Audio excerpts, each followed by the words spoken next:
Hello, I'm Lucinda, a trainer at Acuity Training Limited. I teach Excel, and this short video is to help you decide which level is right for you. This clip is about our Excel Advanced level. This is for the user who has a good knowledge already with Excel and uses formulae, conditional formatting, charting.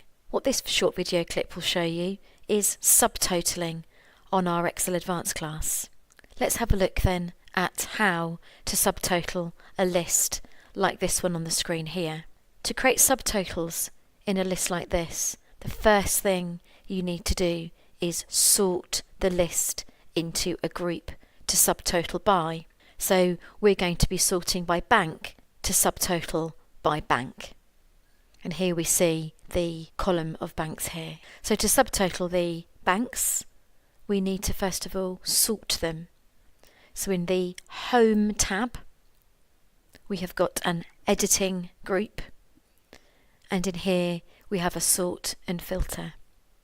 And we can very simply, for a basic one level sort, we can go straight to A to Z or Z to A. I think we'll use sort A to Z, and we'll see that the bank column is now sorted by bank A to Z. So we can see that happening here.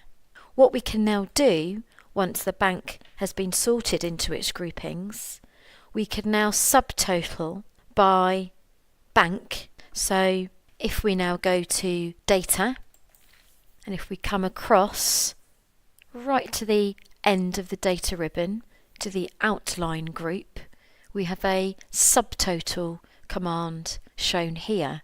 And if we quickly click that, Excel will choose the data by blanks. So from the top row to the right where the blanks are in G, and down to the bottom where the blanks are.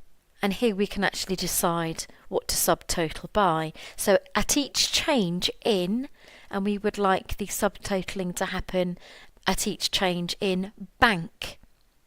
So we're going to say at each change in bank, we would like Excel to add up the amounts and produce a subtotal in the amount column here. And that's why we've got amount checked. This actually is the only column where we'd want to be adding. By clicking on OK, we can actually see we get a subtitle and a subtotal, which is adding up this bank amount here. We can see the A and Z total there and all the other totals coming down, ending up with a grand total. What we also notice that suddenly appeared on the left hand side is what we'd call an outlining panel, where we see three numbers. The number 3 is the current detail we've got on there, which is all details basically. So we see each subtotal and the details that create that. The number 2, however, is the second level. And if we click number 2, we are now just seeing the bank and their subtotal, no details. If we click the number 1, we're beginning just to see there the grand total.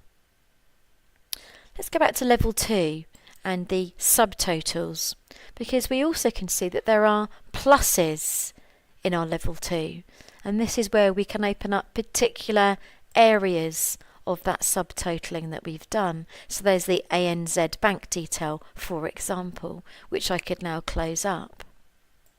Here's my Commonwealth Bank detail with my Commonwealth total that I can close up. And to bring back all details again, we would choose the number 3. So this is how to subtotal in Excel. It's on the Acuity Excel Advanced class. So if this is something that you'd be interested in and would like to learn more about, you can go to our Acuity website, www.acuitytraining.co.uk, and we hope that you've enjoyed this short intro to Excel Advanced subtotalling. If we can help you any further, please do give us a call on 01483 688 488. Thank you for listening. Bye.